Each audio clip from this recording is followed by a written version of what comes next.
La fête, place Royale à Nantes hier soir, comme place du Ralliement à Angers ou place des Jacobins au Mans. Des scènes de joie évidemment dans toute la région pour célébrer l'élection de François Hollande. Il est depuis hier soir le 7e président de la 5e République, le 2e socialiste. Alors nous allons au cours de ce journal revenir sur cette élection. Nous verrons dans le détail comment vous avez voté dans notre région. Nous écouterons aussi bien sûr les principales réactions politiques. François Hollande est donc élu avec 51,62% des suffrages. Il fait un petit peu moins en Pays de la Loire, mais il est également majoritaire dans notre région. Alors, avant de revenir sur le détail des votes, je vous propose de remonter le temps. Hier, il est un petit peu avant 20h dans les Pays de la Loire. La suite, c'est avec Virginie Charbonneau et nos équipes de reportage dans les principales villes de la région, mais aussi à La Baule ou encore dans la petite commune vendéenne de Chavagne-en-Paillé.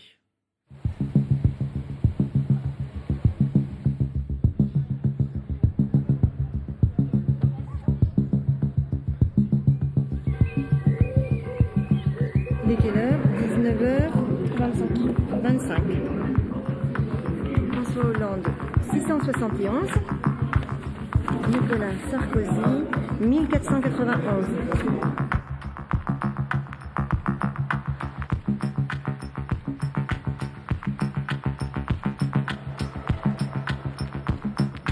Encore 5 minutes.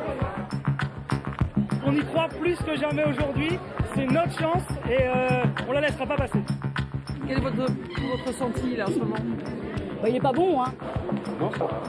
Et on va attendre 20 heures avec une certaine sérénité.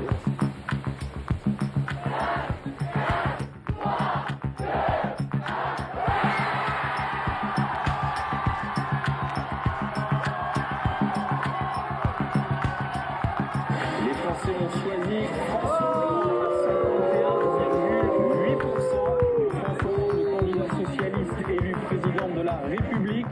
François Hollande, donc élu président de la République avec 52% des suffrages, Nicolas Sarkozy, 48% des suffrages. Ma langue a peut-être fourché tout à l'heure. Nicolas Sarkozy, donc... C'était un peu attendu quand même.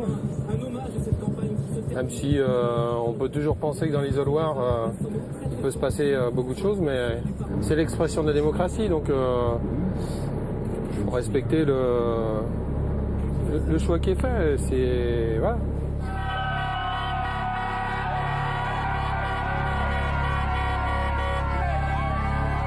C'est la première fois que je vais découvrir un gouvernement de gauche, donc je suis très heureuse que mes valeurs soient enfin portées en haut de la République. Voilà. J'étais très émue aussi parce que ça fait 25 ans que j'attends ça. C'est vrai que moi je suis secrétaire départementale de l'UMP, donc écoutez, on était là en tout cas pour avoir une victoire, maintenant c'est pas le cas.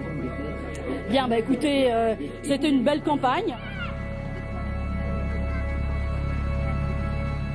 La Baule, c'est pas un bon exemple sur le plan national. Nous sommes de droite et vous voyez pas la Baule passer à gauche. Nous partageons ce soir évidemment une grande déception.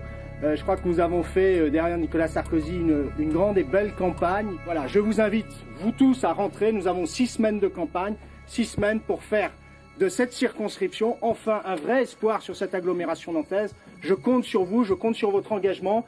J'ai la conviction que nous pouvons gagner cette circonscription, mais je ne peux y arriver qu'avec vous. Alors aidez-moi, et nous y arriverons. Merci. On va prendre les exercices tout de suite. Le champagne était au frais ce soir, on va le laisser 6 semaines de plus.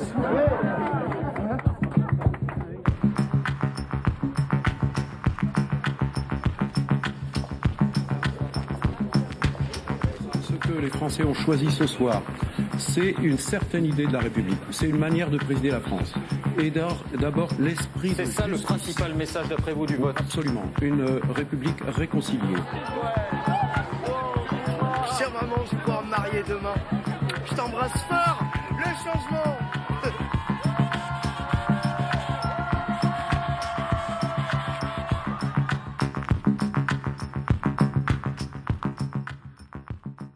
Voilà, la suite en fin de journal, on verra comment s'est terminée cette soirée, cette nuit. Bonsoir Christine Voisin et Goulven Boudic. Christine, avec vous, on va regarder d'abord quels sont les départements qui ont voté François Hollande dans la région. Eh bien, il y en a deux départements sur 5, la Loire-Atlantique et la Sarthe. Et c'est en Loire-Atlantique que la victoire de François Hollande est la plus franche, 56,3% des voix. 4 points de plus que Ségolène Royal en 2007. La carte de la Loire-Atlantique a rosé un peu plus dans le nord, le vignoble et la région d'Ancenis notamment. L'autre département à voter pour François Hollande, c'est la Sarthe, département qui avait déjà basculé à gauche au premier tour. Cette fois, le candidat socialiste a totalisé 52,6% des suffrages, un point de plus que la moyenne nationale dans un département qui, d'ordinaire, vote comme le pays. Goulven, c'est des résultats sans surprise dans ces deux départements ? Il y a quand même une petite surprise, même si nous l'avions un peu annoncé, pressenti dès le premier tour. C'est le score de François Hollande qui est relativement comparable finalement au niveau régional et au niveau national. Il y a un demi-point d'écart, là où autrefois la droite l'emportait avec des scores beaucoup plus élevés. Et donc ce que l'on observe, c'est la poursuite de ce rééquilibrage entre la gauche et la droite et désormais une région qui ne traduit plus son ancrage historique à droite. On peut le dire, c'est seulement la deuxième fois dans l'histoire que les Pays de la Loire votent pour un président socialiste. Il faut remonter à 88, c'était l'unique fois. Oui, et c'était un président un peu exceptionnel. C'était un président qui se représentait après une période de cohabitation. Et c'est vrai que François Mitterrand était majoritaire. Alors après, on retrouve la Loire-Atlantique, évidemment. J'ai envie de dire que c'est la réunification, finalement, qui s'est suggérée hier soir, puisque la Bretagne, 4 départements à gauche désormais. La Loire-Atlantique, il y a une forme de continuité politique entre ces 5 départements désormais. Et puis la Sarthe, alors la Sarthe qui a des résultats qui sont alternativement à gauche et à droite. La Sarthe a l'habitude d'ailleurs de donner le président sortant, de donner ses votes au président qui est élu. Et là, hier, François Hollande l'a emporté. Alors en aggravant peut-être un petit peu, en faisant un score un peu plus important que son score national. Et tout de suite, quelques réactions dans le camp des vainqueurs, des réactions socialistes recueillies hier soir. Et c'est ça qui fait aussi la valeur de cette victoire. C'est qu'elle vient de loin et qu'elle n'était pas acquise. Elle a été conquise.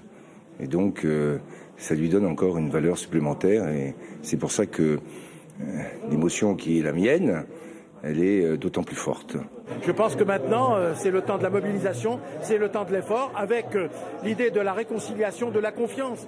Confiance entre nous, entre les Français, mais aussi confiance dans l'avenir de la France, ce qui est effectivement une situation extrêmement étonnante que l'on connaît actuellement. Ce seront des années dures, mais il peut compter sur les collectivités territoriales qui sont majoritairement à gauche pour l'aider à soutenir cet effort, car il y aura des efforts à faire, et si la victoire est belle, les champs restent à cultiver. Christine, avec vous, on regarde comment on a voté dans les villes, dans les grandes villes, quasiment toujours à gauche. Oui, parce que ces villes sont gouvernées par la gauche. Elles ont donné à François Hollande une large victoire. Nantes, la ville de Jean-Marc Ayrault, a voté à 61,5%. Le score le plus important, c'est Saint-Nazaire en Loire-Atlantique avec 66,2%, 5 points de plus que Ségolène Royal en 2007. En Maine-et-Loire, c'est Trélazé qui vote le plus à gauche, 68%. À Angers, François Hollande totalise 57,2% des voix, 5 points de plus qu'en 2007. À noter tout de même des résultats dans les villes détenues par la droite. Cholet, François Hollande réalise 53,6% des voix. Et puis à Avrillé, la ville de Marc Laffineur, ministre de Nicolas Sarkozy, le socialiste l'emporte avec 51%. En Vendée, François Hollande l'emporte à plus de 60% à La Roche-sur-Yon. C'est une vieille tradition, à La Roche, ville socialiste depuis 1977. 51,4% à Fontenay-le-Comte. Au Mans, il réalise 60,2%, l'un des meilleurs scores en Sarthe. Enfin, à Laval, dans la ville du député socialiste Guillaume Garot, François Hollande l'emporte avec un peu plus de 56% des voix, un peu moins que Mayenne où il totalise 57% des voix. Alors, l'une des interrogations désormais concerne le poste de Premier ministre. Rien n'a filtré aujourd'hui, il faudra peut-être même attendre la semaine prochaine pour être fixé. Mais le grand favori, c'est Jean-Marc Ayrault. Vincent Rénal, l'un de nos journalistes, a suivi en permanence le député maire de Nantes sur les derniers jours de la campagne jusqu'à tard la nuit dernière. C'est un feuilleton que vous retrouverez chaque soir cette semaine à partir de mercredi dans le journal de 19h. Mais tout de suite, un avant-goût. C'était hier. Jean-Marc Ayrault, à ce moment-là, le sait. François Hollande a gagné. Regardez. Ça marche déjà ? Oui, on a confiance. C'est notre futur Premier ministre. Comme disait l'autre, n'ayez pas peur. Bien sûr, on ne trompe pas les Français deux fois. Nous, on a eu François Hollande au téléphone. Ah, c'est ça. Alors, en fait, on a fait 1, 2, 3, puis applaudissements. Ah, bravo, merci. Alors, il a entendu ça, et puis Il a dit, t'as compris ce qu'il voulait te dire? On a dit oui, mais merci à vous, etc. Très tranquille, très serein, mais on a voulu faire passer ce message qu'on était vraiment contents. Voilà, la campagne dans les pas de Jean-Marc Ayrault, c'est un feuilleton retrouvé donc dans le journal de 19h, mercredi, jeudi, vendredi soir, et l'intégralité dans La Voix est libre. Goulven Boudic, on vient de voir Jean-Marc Ayrault, je l'ai évoqué, peut-être Matignon. On a vu tout à l'heure Stéphane Le Foll, le Sartois, un proche collaborateur de François Hollande. Ça a été son directeur de cabinet, Ruud Solferino. Quel avenir pour ces deux hommes? Ils peuvent intégrer donc ce gouvernement? Alors, pour Jean-Marc Ayrault, il a été, c'est vrai, avec François Hollande, l'un des éléments du dispositif mis en place par Lionel Jospin en 1997, puisque François Hollande est devenu premier secrétaire du Parti socialiste et Jean-Marc Ayrault a pris la présidence du groupe socialiste. Donc ils ont pris l'habitude de travailler ensemble, ils sont proches, affectivement, y compris d'ailleurs. Ils sont liés par une vieille amitié. J'ai envie de dire que le rôle de Jean-Marc Ayrault, le rôle éventuel de Jean-Marc Ayrault dans un gouvernement de François Hollande permettrait d'illustrer en fait deux événements, deux éléments de l'histoire récente du socialisme. La première idée, c'est le rôle des élus locaux et notamment des grands-maires ou des présidents de conseils régionaux. Et puis la deuxième idée, c'est l'émergence quand même ces dernières années de ce que certains ont appelé un socialisme du Grand Ouest. Et c'est vrai qu'on voit apparaître dans les éventuels futurs ministres des noms comme ceux de Jean-Marc Ayrault, ceux de Jean-Yves Le Drian, ceux de Bernard Poignant, maire de Quimper. Et donc là, on voit bien que l'Ouest est devenu une terre de référence pour les socialistes, alors qu'autrefois c'était plutôt le Nord-Pas-de-Calais, voire le sud de la France autour de Marseille.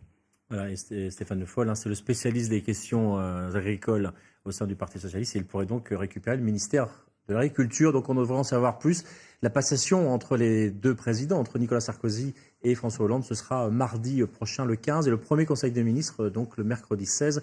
Il faut donc encore un petit peu de patience. Alors ce matin, nous nous sommes tous réveillés évidemment avec un nouveau président. C'était le sujet de conversation évidemment dans les lycées, à l'usine, au travail ou en centre-ville. Des réactions compilées par Émilie Langlade. 7h30, malgré la brume matinale, les consciences politiques de ces lycéens sont déjà bien réveillées.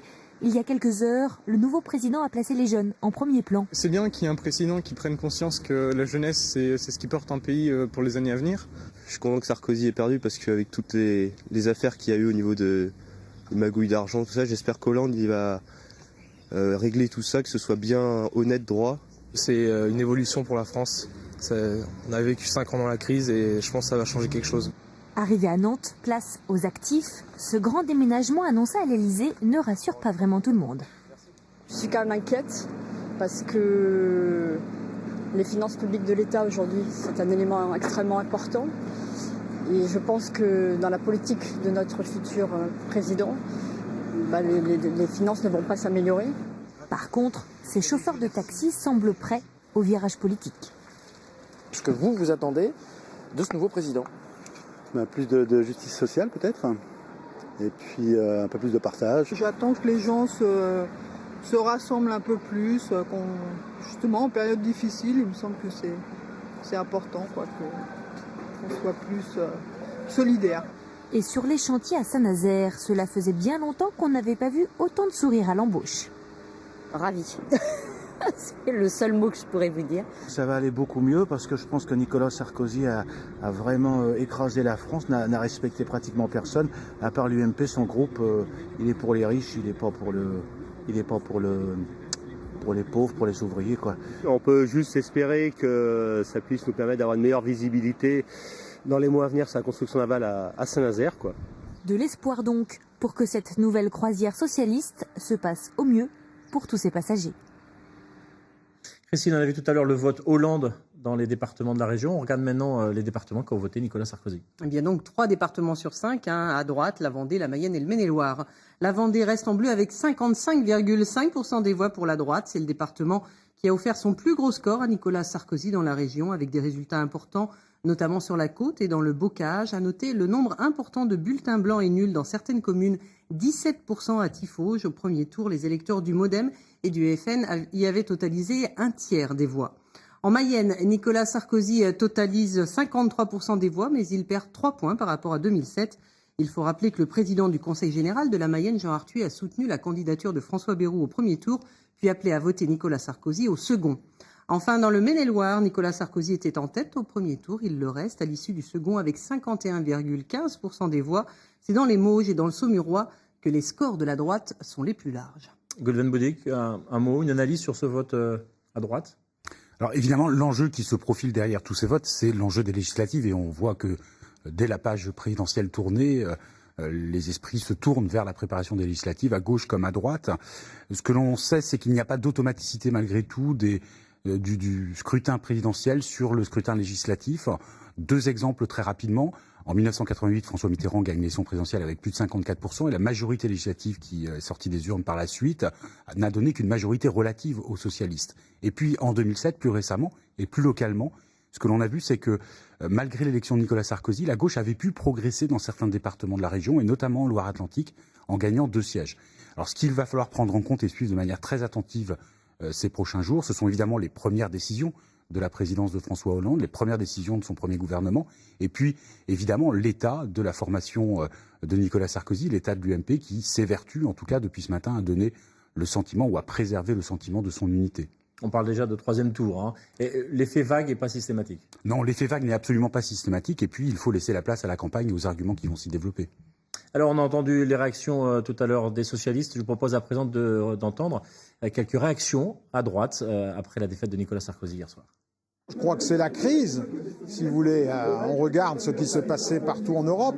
En Espagne, le Premier ministre s'est fait sortir. En Portugal, le Premier ministre s'est fait sortir. En Irlande, le Premier ministre s'est fait sortir. Et je crois avec des écarts qui étaient bien plus importants. Je pense que François Bayrou porte une grosse responsabilité. C'est un homme seul, isolé, et qui a mis l'UDF en bas. Certes, c'est une défaite, on est triste, il n'y a pas d'autre mot, mais en tous les cas, il faut regarder toujours devant soi. Il y aura des jours meilleurs, il y aura d'autres victoires, et j'espère que cela, on les fêtera dignement aussi. Il y a un 3e tour à cette présidentielle. Ce 3e tour, ce sont des élections législatives qui auront lieu dans quelques semaines. Et dans un pays où, ce soir, le président de la République, le Sénat, les régions, les départements, les grandes villes sont de gauche et dirigés par le Parti socialiste, je souhaite que nos concitoyens fassent en sorte d'élire suffisamment de députés UMP pour faire en sorte qu'on n'ait pas une pensée unique et qu'on puisse avoir des débats. Voilà, les élections législatives, ce sera le premier tour le 10 juin, deuxième tour le 17 juin, évidemment, à suivre sur France 3, Pays de la Loire. Christine, on regarde un peu les villes qui ont voté majoritairement pour Nicolas Sarkozy. Oui, et les plus gros scores. Hein. Bien, Nicolas Sarkozy les fait sur la côte. À La Baule, il avait frôlé 50% au premier tour. Et bien, cette fois, il totalise 67,7% des voix. Au Sables-d'Olonne, la ville dans laquelle il a tenu son dernier meeting vendredi dernier, il a réalisé 60,3%. Et 65%, un peu plus au nord, à Saint-Jean-de-Mont. En Mayenne, à Château-Gontier, qui fut longtemps la ville de Jean Arthuis, la droite la porte avec 56% des voix. Au premier tour, Nicolas Sarkozy avait déjà 10 points d'avance sur François Hollande. À noter enfin le score de Nicolas Sarkozy à Sablé-sur-Sarthe, l'ancienne ville du Premier ministre François Fillon. Eh bien, la droite a fait un petit score, cette fois 52,8% des voix. On va retrouver l'un de nos journalistes, Emmanuel Faure. Emmanuel, bonsoir, vous êtes à Montreuil, c'est une petite commune du sud de la Vendée. Et à Montreuil, eh bien, le vote a été un petit peu particulier. Racontez-nous. Exactement. Montreuil, d'abord on va placer le décor, c'est dans le sud de la Vendée, c'est aux portes du Marais, Poitevin. 842 habitants, 578 inscrits très précisément. Et hier ils se sont déplacés aux urnes et ils ont donné leur voix à M. Nicolas Sarkozy, à M. François Hollande, 234 voix chacun. Impossible de les départager. C'est un cas assez rare qu'on retrouve dans 12 autres communes de la région. Montreuil est la seule en Vendée, il y en a 2 en Mayenne, 4 en Maine-et-Loire, 6 en Sarthe, aucune en Loire-Atlantique. Des communes où on a beaucoup voté, 91% de participation au Tronchet, c'est dans la Sarthe, ou un petit peu moins aussi à la Chapelle-aux-Choux. C'est une vraie commune, je vous promets. C'est dans la Sarthe également. Alors qu'est-ce qui s'est passé? À 18h, on a fermé les bureaux de vote, on a ouvert les urnes, on a ouvert les enveloppes et on a commencé à compter. Et on s'est aperçu qu'il y avait le même nombre de voix. Alors on a cru qu'il y avait une erreur, donc on a recompté. Eh bien non, pas d'erreur, fallait s'en mettre aux évidences. Égalité parfaite entre les deux candidats. Dans des communes où on vote traditionnellement à droite, Nicolas Sarkozy était arrivé en tête dans la plupart de ces communes. Il y avait même déjà une égalité, 37 voix pour Nicolas Sarkozy au premier tour, 37 voix pour Marine Le Pen. C'était à Méon, dans le Maine-et-Loire, Méon qui récidive en donnant à nouveau l'égalité parfaite. Méon, ce n'est pas en Suisse, c'est vraiment dans le Maine-et-Loire. Donc des communes où quand on additionne un petit peu tous les votes les voix des candidats, eh bien la majorité est à droite. Mais depuis quelques années, il y a un rééquilibrage qui s'est fait par la gauche. Il y a eu beaucoup de votes blancs et nuls hier dans toutes ces communes. Et dans ces communes, beaucoup de jeunes couples avec enfants sont arrivés, beaucoup de jeunes retraités, des jeunes qui votent traditionnellement à gauche. Beaucoup se sont installés derrière cette porte, derrière ce porche où il y a plusieurs lotissements. Et ce rééquilibrage plaît beaucoup aux maires de ces petites communes, des maires apolitiques qui, comme la maire de Brissac-Quincé, il y a quelques minutes au téléphone, me disait « J'ai beaucoup aimé cette diversité exprimée ». Merci beaucoup Emmanuel à Montreuil dans le sud de la Vendée. On va revoir la carte de la région avec la couleur de vote. Donc 2 départements qui ont voté pour François Hollande, la Loire-Atlantique et la Sarthe, et les 3 autres départements, et c'est assez traditionnel, ont voté à droite pour Nicolas Sarkozy, la Mayenne, le Maine-et-Loire et la Vendée. Comme promis, nous allons retrouver notre deuxième volet de cette soirée à travers la région. Nous retournons dans la rue. Il est cette fois un peu plus de 22h. Regardez.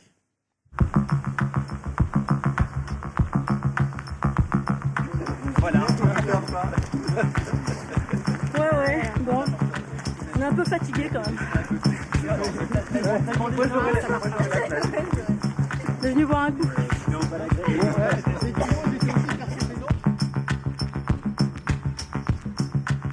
Je reviens sur Châlons.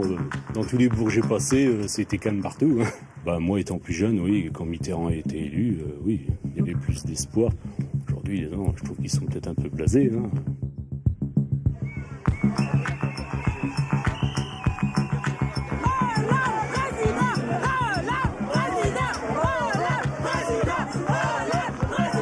Belle soirée pour vous, là. Ouais. Ah, c'est pas comme en 81, on est un peu plus vieux, quoi. François Hollande, président. On y est enfin, on y est. Justice et jeunesse, et ça va un petit peu changer. Voilà, on est content pour ça. Comment on vit une soirée comme celle-ci quand on est militant de droite, justement ? On va boire des coups avec les copains et on espère que ça va passer le plus vite possible. Bon, là, on espère se réveiller.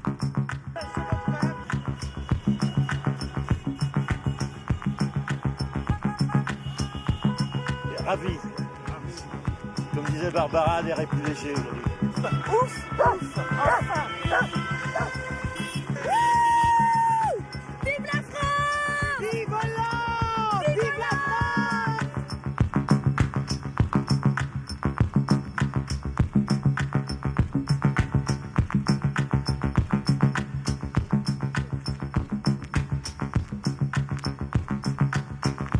À la côté de Sarkozy, c'est le pauvre. Et Carla.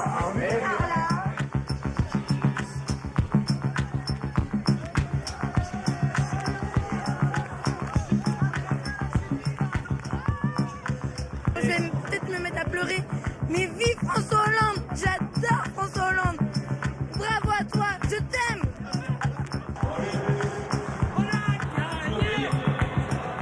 On espère aussi qu'au niveau des législatives, ça va suivre. Il ne faut pas arrêter la lutte et le combat.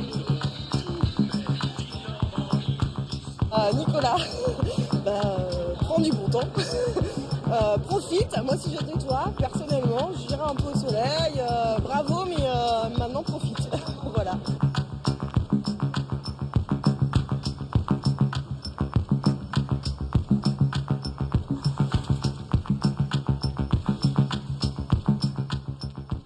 Il y avait un petit peu plus d'ambiance dans les rues de Nantes qu'à la Baule. Puis il y a une image rare, je ne sais pas si les téléspectateurs l'ont remarqué, mais Jean-Marc Ayrault, le député maire de Nantes, qui danse. Ce n'est pas arrivé très souvent. Christine, rapidement avec vous, on regarde le calendrier. Tout va se passer la semaine prochaine. Oui, alors pas au soleil, comme le disait la jeune femme dans le reportage tout de suite. 8 mai déjà, François Hollande assistera aux côtés de Nicolas